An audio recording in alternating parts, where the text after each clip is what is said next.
بسم اللہ الرحمن الرحیم۔ السلام علیکم پیارے دوستو، اگر آپ سے کسی نے یہ پوچھ لیا کہ اس دنیا میں سب سے پہلے حج کس نے کیا تو شاید آپ نہ بتا پائے، لیکن اس ویڈیو کو دیکھنے کے بعد یقیناً آپ جان جائیں گے کہ اس دنیا میں سب سے پہلے حج کس نے کیا۔ دوستو، خانہ کعبہ کو لے کر لوگ طرح طرح کی باتیں کرتے ہیں۔ کوئی کہتا ہے کہ خانہ کعبہ کے اندر ہمارے دیوتاؤں کی مورتیاں چھپا کر رکھی گئی ہے، تو کوئی کہتا ہے کہ کعبہ شریف کے اندر فلاں چیز رکھی گئی ہے۔ اسی لیے آج کے اس ویڈیو میں ہم آپ کو کعبہ شریف کے اندر کی ایک ایک چیز کے بارے میں بتانے والے ہیں، یعنی کہ کعبہ کے اندر کیا رکھا ہوا ہے، اس کے بارے میں ہم آپ کو پوری جانکاری دینے والے ہیں۔ اور ساتھ ہی ہم آپ کو بتائیں گے کہ دنیا میں سب سے پہلے حج کس نے کیا تھا، اور خانہ کعبہ کی تعمیر کتنے بار ہوئی، کس نے کی اور کیسے کی۔ تو آج کی یہ ویڈیو ہر ایک مسلمان کے لیے بہت ہی ضروری ہے، تو اس ویڈیو کو آپ لوگ لائک کریں یا نہ کریں، لیکن آپ سے گزارش یہ ہے کہ آپ اس ویڈیو کو آخر تک ضرور دیکھیے گا۔ تو چلیے دوستو شروع کرتے ہیں۔ دوستو، سعودی عرب کے مکہ شہر میں کعبہ شریف کی تعمیر تو آدم علیہ السلام کے دور میں ہی ہو چکی ہے۔ روایتوں میں آتا ہے کہ جب اللہ نے آدم علیہ السلام کو جنت سے نکال کر اس زمین پر بھیجا تو آدم علیہ السلام نے اللہ کے حکم سے پہاڑوں سے پتھر لا کر خانہ کعبہ کی تعمیر کی، لیکن اس کے ہزاروں سال بعد جب حضرت نوح علیہ السلام کے زمانے میں جو بھینکر طوفان آیا تھا، اس طوفان میں کعبہ شریف کا ڈھانچہ بھی ڈہ گیا تھا، مگر اس طوفان میں بھی خانہ کعبہ کی بنیاد باقی رہی۔ دوستو، اس کے بعد یعنی کہ آج سے تقریباً 4000 سال پہلے مکہ شریف میں کوئی بھی نہیں رہتا تھا۔ پھر حضرت ابراہیم علیہ السلام اللہ تعالیٰ کے حکم سے اپنی بیوی حضرت ہاجرہ اور بیٹے حضرت اسماعیل علیہ السلام کو لے کر روانہ ہو گئے اور اس مقام پر پہنچے جہاں اب مکہ واقع ہے۔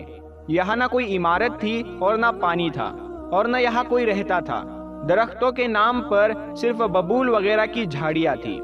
حضرت ابراہیم علیہ السلام نے بیوی بچے دونوں کو یہاں بٹھا دیا، ایک مشکیزہ پانی کا اور کھجوریں پاس رکھ دی، اور پھر آپ علیہ السلام شام کی طرف چلے گئے۔ حضرت ابراہیم علیہ السلام دوسری بار مکہ آئے تو قیام نہ کیا، لیکن جب تیسری بار تشریف لائے تو حضرت اسماعیل علیہ السلام سے فرمایا کہ بیٹا، اللہ تعالیٰ نے مجھے ایک حکم دیا ہے۔ تو حضرت اسماعیل علیہ السلام نے کہا تو اطاعت کیجیے۔ حضرت ابراہیم علیہ السلام نے کہا اللہ تعالیٰ نے مجھے حکم دیا ہے کہ یہاں ایک گھر بناؤ۔ گھر کی تعمیر شروع ہوئی۔ حضرت اسماعیل علیہ السلام پتھر لاتے جاتے اور حضرت ابراہیم علیہ السلام بناتے جاتے تھے۔ جب تعمیر ذرا بلند ہو گئی تو حضرت اسماعیل علیہ السلام ایک پتھر اٹھا کر لائے تاکہ حضرت ابراہیم علیہ السلام اس پر کھڑے ہو کر تعمیر کرے۔ یہی مقام ابراہیم ہے۔ دونوں باپ بیٹے دیوار اٹھاتے جاتے تھے اور دعا کرتے جاتے تھے، اے پروردگار، ہم سے قبول فرما، تو سننے اور جاننے والا ہے۔ انہوں نے اس گھر کی تعمیر نہ مٹی سے کی اور نہ چونے سے، بس پتھر پر پتھر رکھتے چلے گئے، نہ اس کی چھت بنائی نہ دروازہ۔ بعد میں الگ الگ زمانے میں پھر بیت اللہ کی تعمیر ہوئی۔ قریش نے بھی تعمیر کی اور ان کے بعد بھی ہوئی۔ کہتے ہیں اس وقت حضرت اسماعیل علیہ السلام کی عمر مبارک 20 سال کی تھی۔ حضرت ابراہیم علیہ السلام نے بیت اللہ کے پہلو میں حجر کو حضرت اسماعیل علیہ السلام کی بکریوں کا باڑا بنا دیا تھا اور اس پر پہلو کی چھت ڈال دی تھی۔ پہلے بیت اللہ کی جگہ ایک سرخ ٹیلا تھا، اکثر سیلاب ادھر ادھر سے اسے کاٹتا رہتا تھا۔ جب حضرت ابراہیم علیہ السلام تعمیر کعبہ سے فارغ ہوئے تو حضرت اسماعیل علیہ السلام سے ایک ایسا پتھر لانے کو کہا جو طواف کی شروعات کے لیے نشانی کے طور پر استعمال ہو سکے۔ یہ پتھر حضرت جبرائیل ابو قبیس کی پہاڑی سے لائے۔ حضرت ابراہیم علیہ السلام نے اسے اس مقام پر رکھ دیا جہاں وہ اب قائم ہے۔ روایت ہے کہ یہ بہت روشن تھا۔ حضرت جبرائیل علیہ السلام نے انہیں تمام مقامات دکھائے۔ اور دوستو، حضرت ابراہیم علیہ السلام کو جب اللہ کی طرف سے لوگوں کو حج کرنے کی دعوت دینے کا حکم ملا تو حضرت ابراہیم علیہ السلام نے اللہ سے یہ سوال کیا کہ اے میرے خدا، یہاں پر کون لوگ ہیں جو میری آواز کو سنیں گے؟ اللہ تعالیٰ نے فرمایا کہ اے ابراہیم، آواز دینا تمہارا کام ہے اور لوگوں تک اس آواز کو پہنچانا میرا کام ہے۔ دوستو، اس کے بعد حضرت ابراہیم علیہ السلام ابو قبیس پہاڑی پر چڑھ کر ایک بڑے سے پتھر پر کھڑے ہوئے اور لوگوں میں حج کا اعلان کیا کہ اے لوگو، اللہ تعالیٰ نے ایک گھر بنایا ہے اور تم پر حج فرض کیا ہے، لہٰذا تم اپنے پروردگار کی آواز پر لبیک کہو۔ تو اللہ نے حضرت ابراہیم علیہ السلام کی اس آواز کو اتنا بلند کر دیا کہ اس آواز کو دنیا کے ہر انسان نے سنا، یہاں تک کہ پیڑ پودوں کو بھی وہ آواز سنائی دی، جس کی وجہ سے پہاڑ اور پیڑ پودوں میں بھی یہ خواہش ہو گئی کہ وہ بھی اللہ کے اس پاک گھر کی زیارت کرے۔ اللہ تعالیٰ نے حضرت ابراہیم علیہ السلام کو یہ حکم دیا کہ وہ اس گھر کو رکوع اور سجدہ کرنے والوں کے لیے پاک صاف رکھے۔ علماء کرام کے مطابق حضرت ابراہیم علیہ السلام کے اس اعلان کے بعد سے حج کی شروعات ہوئی، اور سب سے پہلا حج حضرت ابراہیم علیہ السلام نے ہی کیا۔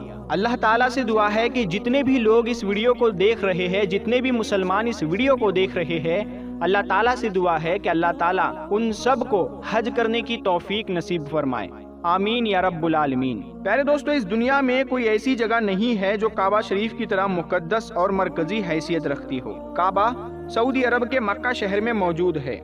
روزانہ ہزاروں کی تعداد میں مسلمان 2400 گھنٹے کعبہ کا طواف کرتے ہیں۔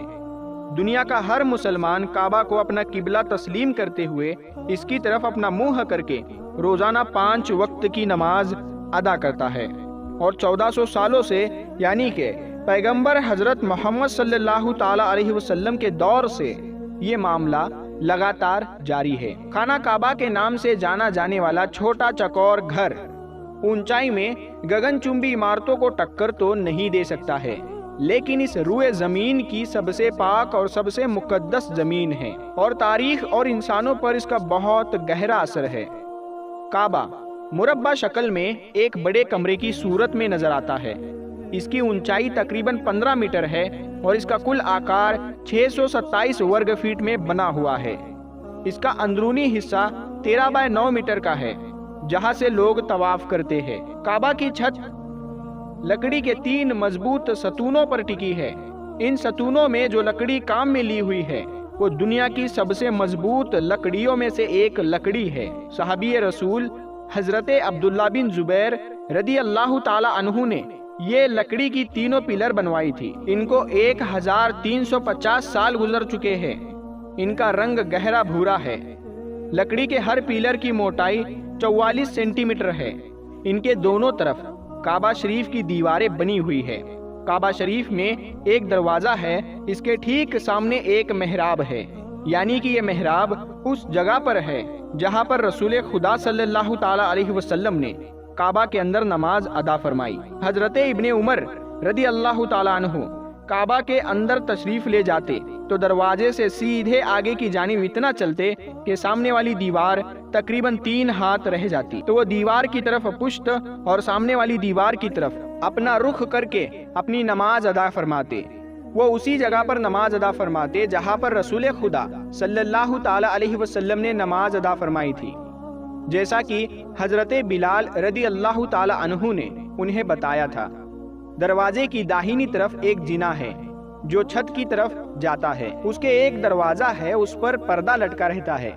کعبہ کی دیواروں کے اندرونی حصوں میں مضبوط اور خوبصورت سنگ مرمر لگایا گیا ہے، جس پر نہایت ہی دلکش نقش بنے ہوئے ہیں۔ کعبہ کی اندرونی دیواروں اور چھت پر سبز پردے لٹکے ہوئے ہیں، جن پر کلمہ طیبہ کے علاوہ سورہ عمران آیت نمبر 96 اور سورہ بقرہ کی آیت نمبر 44 لکھی ہوئی ہے۔ پردے کا سائز 7.5 میٹر ہے۔ کیونکہ یہ پردے کعبہ شریف کے اندر میں ہیں، اسی لیے ان پر گرد و غبار نہیں لگتی ہے۔ اسی لیے ان پردوں کو تقریباً 3 سے 5 سال کی مدت کے بعد ہی بدلا جاتا ہے۔ کعبہ شریف کا ایک اندرونی پردہ سب سے پہلے مکہ کے ایک کارخانے میں تیار کیا گیا تھا۔ دوستو، کعبہ کے اندر ایک صندوق بھی رکھا ہے جس کے اندر کعبہ کے ہدایہ محفوظ ہے۔ کعبہ کا فرش سفید سنگ مرمر سے بنایا گیا ہے۔ کعبہ کی جو چھت ہے، ایک اوپر اور ایک نیچے، ان میں ایک سوراخ بنایا گیا ہے جس میں شیشے کا ایک مضبوط ڈھکنا رکھا ہے، جس سے کعبہ شریف کے اندر روشنی آتی ہے۔ جب کعبہ کو غسل دیا جاتا ہے یا پھر غلاف کعبہ بدلا جاتا ہے تو یہ ڈھکنا اٹھا دیا جاتا ہے۔ پھر خانہ کعبہ کی اندرونی سیڑھیوں سے چڑھ کر اور سوراخ سے گزر کر چھت تک جایا جاتا ہے۔ 1397 ہجری سے پہلے یہ سیڑھیاں